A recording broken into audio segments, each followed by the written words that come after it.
বিপিএলের প্রথম ম্যাচে বরিশালের ঝড়ো ব্যাটিংয়ের সামনে দাঁড়াতে পারেনি দুর্দান্ত রাজশাহী। লক্ষ্য 198 রান, চোখে জেতার স্বপ্ন, মনের দুর্দান্ত শক্তি নিয়ে মাঠে নামেন ফরচুন বরিশাল। কিন্তু এর মধ্যে 51 রানে চারটি উইকেট হারিয়ে ফেলেন। তবুও ছাড়ার পাত্র নন ফরচুন বরিশাল। ঠিক দলের খারাপ সময়ে রাজশাহীর সামনে দেয়াল হয়ে দাঁড়িয়ে পড়েন মাহমুদুল্লাহ রিয়াদ এবং তার পাশে দাঁড়িয়ে যান পাকিস্তানের ফাহিম আশরাফ। এই দুই ব্যাটারের ঝড়ো ব্যাটিংয়ে 11 বল হাতে রেখে 4 উইকেটের দুর্দান্ত জয় পেয়েছে বর্তমান চ্যাম্পিয়ন ফরচুন বরিশাল। সোমবার মিরপুর শেরেবাংলা ক্রিকেট স্টেডিয়ামে টস জিতে রাজশাহীকে ব্যাটিংয়ের পাঠান বরিশাল অধিনায়ক তামিম ইকবাল।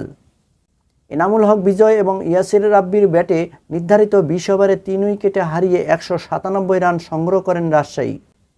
বিজয় 51 বলে 65 রান করেন, 47 বলে 94 রানে অপরাজিত থাকেন ইয়াসির আলী। এর বিপক্ষে 198 রানের টার্গেটে ব্যাট করতে নেমে 51 রানের মধ্যে চারটি উইকেট হারিয়ে ফেলে চাপে পড়ে যান বরিশাল। তামিম 7, কাইলসমার 6, মুশফিকুর রহিম 13 ও রানের খাতা খোলার আগেই সাজঘরে ফিরে যান নাজমুল হাসান শান্ত। মাঝপথে দলের হাল ধরার চেষ্টা করেন তাওহিদ হৃদয় ও শাহিন আফ্রিদি, তবে দলীয় 61 রানে 23 বলে 32 রান করে ফিরে যান হৃদয়। এরপর মাহমুদুল্লাহকে সঙ্গে নিয়ে 51 রানে জুটি গড়েন শাহিন। তবে দলীয় 122 রানে 17 বলে 27 রান করে আউট হয়ে যান শাহিন। এরপর ক্রিজে আসা ফাহিমকে সঙ্গে নিয়ে আগ্রাসী ভূমিকায় ব্যাট করতে থাকেন মাহমুদুল্লাহ।